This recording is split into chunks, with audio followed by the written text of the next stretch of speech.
ஆன்மீக அன்பர்கள் அனைவருக்கும் வணக்கம். தமிழ்நாட்டில் அம்மன் வழிபாட்டிற்கும் திருவிழாக்களுக்கும் பஞ்சமே இல்லை. தீச்சட்டி, பால்குடம், மாவிளக்குன்னு அம்மனுக்கு பல வழிகளில் நேர்த்திக்கடன் செலுத்துறத நாம் பார்த்துருப்போம். ஆனால் காலங்காலமாக கிராமங்கள்லேயும் குறிப்பாக தென் மாவட்டங்கள்லேயும் ரொம்பவே விசேஷமாக பார்க்கப்படுகிற ஒரு வழிபாடு தான் சுருள் நேர்த்திக்கடன். இன்றைக்கி நாம் பார்க்க போகிறது இந்த சுருள் வழிபாட்டின் முக்கியத்துவம் என்ன, இதை எப்படி அம்மனுக்கு செலுத்தணும் அப்படிங்கிறத பற்றி தான் பார்க்க போகிறோம். வாங்க வீடியோக்குள்ளே போகலாம். முதல்ல சுருள் அப்படின்னா என்னன்னு தெரிஞ்சுப்போம்.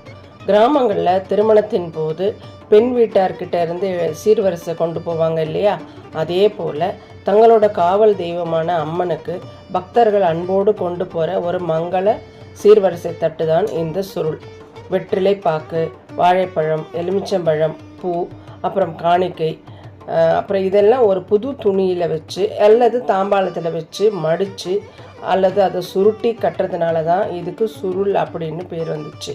தங்களோட வேண்டுதல் நிறைவேறினதுக்காக அம்மனுக்கு நன்றி சொல்கிற ஒரு உன்னதமான வழிபாடு இது. இதை எப்படி தயார் செய்யணும்?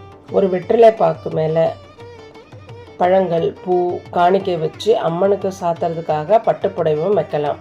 இதோட கூடவே வளையல்கள், மஞ்சள், குங்குமம், சந்தனம், கண்ணாடி பொருட்களையும் வச்சு அம்மனோட திருநாமத்தை மனசில் நினச்சி பக்தி பெருக்குடன் கோவிலுக்கு எடுத்துகிட்டு போகணும். சிலர் இதை நடப்பயணமாக கூட கொண்டு போவாங்க. கோவில் அடைஞ்சதும் இந்த சுருளை அவங்கக்கிட்ட கொடுத்தா அவங்க அதை அம்மனோட பாதத்தில் வச்சு அர்ச்சனை செஞ்சு நமக்கு விபூதி, குங்கும பிரசாதங்களை கொடுப்பாங்க. இந்த சுருள் வழிபாடு திருவிழாக்களில் ரொம்பவே முக்கிய பங்கு வகிக்கும். நோய் நொடிகள் நீங்கவும் திருமணம், குழந்தை பாக்கியம் கிடைக்கிறதுக்காகவும் இதை பக்தர்கள் செய்கிறாங்க. குறிப்பாக தமிழ்நாட்டோட திருநெல்வேலி, தூத்துக்குடி, கன்னியாகுமரி மற்றும் கொங்கு பகுதிகளில் இந்த சுருள் வழக்க விழா ரொம்ப பிரபலம். வீட்டில் சுபகாரியங்கள் தடையில்லாமல் நடக்கிறதுக்காகவும் பட்டுச்சுருள் சாத்துறாங்க. அம்மை போன்ற வெப்ப நோய்கள் குணமானதும் அம்மன் குளிர்கிற மாதிரி சுருள் கொடுப்பாங்க. அது மட்டும் இல்லாமல் ஊர் மக்கள் எல்லாம் ஒன்று சேர்ந்து விவசாயம் செழிக்கணும்னு கொடுக்குற ஊர் சுருள் பழக்கமும் இன்றைக்கும் கிராமங்களில் உயிர்ப்போடு இருக்குது. நம்பிக்கையோடு இந்த வழிபாட்டு முறையை பின்பற்றுவதன் மூலமாக உங்கள் குலதெய்வத்தோட அருளை முழுமையாக பெற முடியும். குடும்பத்தில் தடைகள் நீங்கி செல்வமும் ஆரோக்கியமும் பெருகும்.